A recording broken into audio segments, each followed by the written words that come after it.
नागपुर में वैदिक गणित के संरक्षण और प्रचार प्रसार के लिए एक बड़ा कदम उठाया गया है। मुख्यमंत्री देवेंद्र फडणवीस ने घोषणा की है कि नागपुर में वैदिक गणित का एक उत्कृष्ट केंद्र स्थापित किया जाएगा, जिसे राज्य सरकार का संपूर्ण सहयोग मिलेगा। इस पहल से आने वाली पीढ़ियों को प्राचीन भारतीय गणितीय में लाभ मिलेगा। भारत के बौद्धिक धरोहर को सहेजते हुए नागपुर में वैदिक गणित की 2 खंडों का प्रकाशन किया गया। भारतीय कृष्ण विद्या विहार में आयोजित इस कार्यक्रम में राष्ट्रीय स्वयंसेवक संघ के सरसंघ चालक डॉक्टर मोहन भागवत और मुख्यमंत्री देवेंद्र फडणवीस उपस्थित रहे।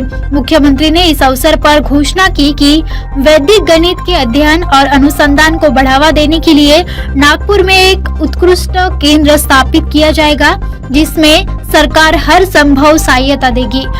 सरसंघ चालक डॉक्टर मोहन भागवत ने भी गणित के ऐतिहासिक और आध्यात्मिक महत्व पर प्रकाश डालते हुए कहा कि यह ज्ञान विश्व कल्याण में महत्वपूर्ण भूमिका निभा सकता है।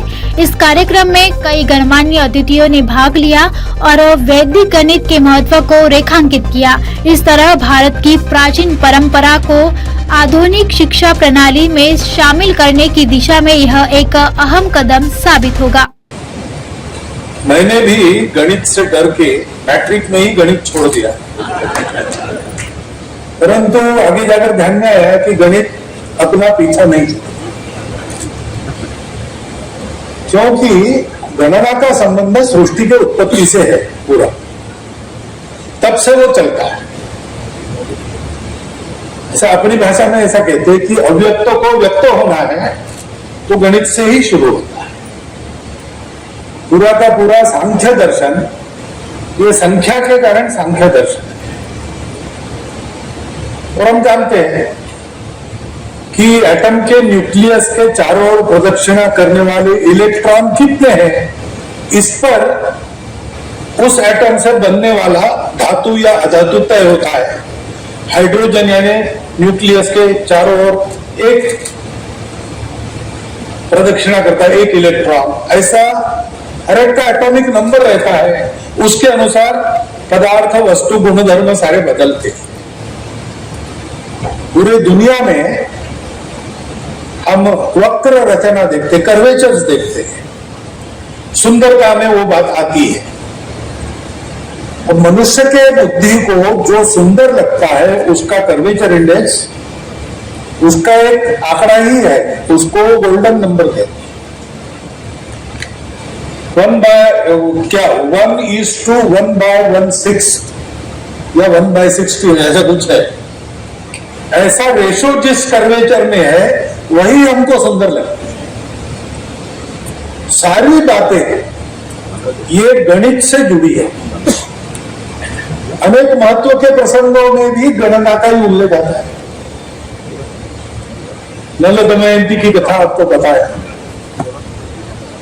नल राजा द्यूत हार गए अपने ही भाई समान मित्र पुष्कर से, और सब कुछ खो दिया। वो आगे चल के भाग्य के अनेक फेरे लगाकर राजा ऋतुपर्ण के यहाँ वो और उनकी पत्नी अपने घर में एक दूसरे को खोज रहे हैं।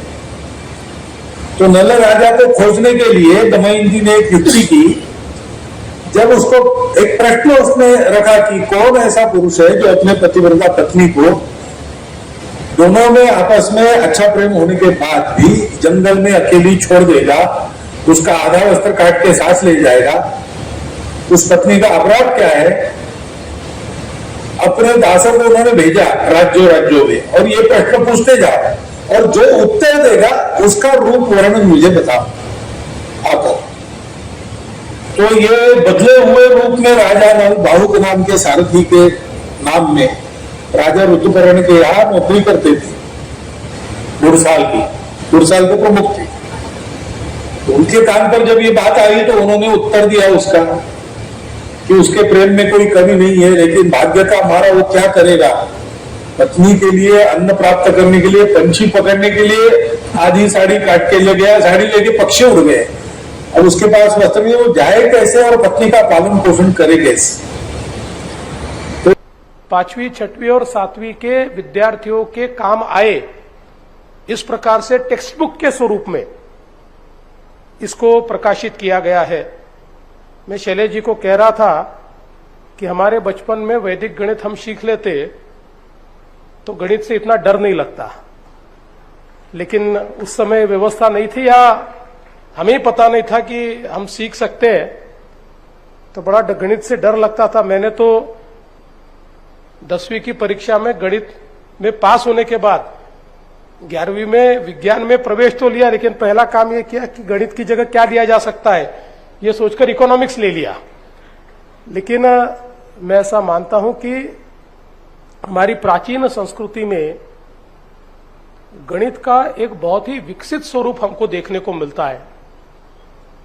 जिस प्रकार से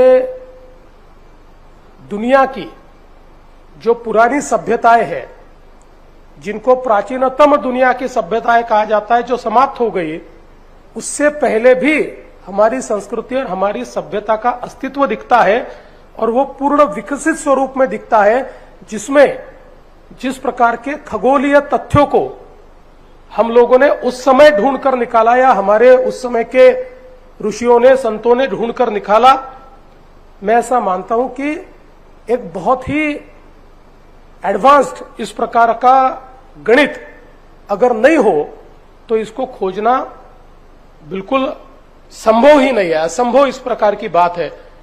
और हर प्रकार के शास्त्र जो हमारे पुराने सारे सभ्यता में, हमारी संस्कृति में विकसित स्वरूप में दिखते हैं, इन सारे शास्त्रों की नींव ये गणित से रखी हुई दिखाई पड़ती है।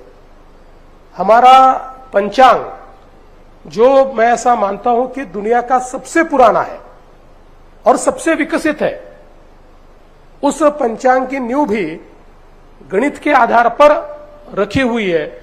और इसी के चलते दुनिया में इतने सुधारित अवस्था में हमारे देश में जो गणित की परंपरा थी, वो परंपरा शायद अंग्रेजों ने जो नई शिक्षा नीति लाई उसमें कुछ अलग स्वरूप से हमारे सामने आई।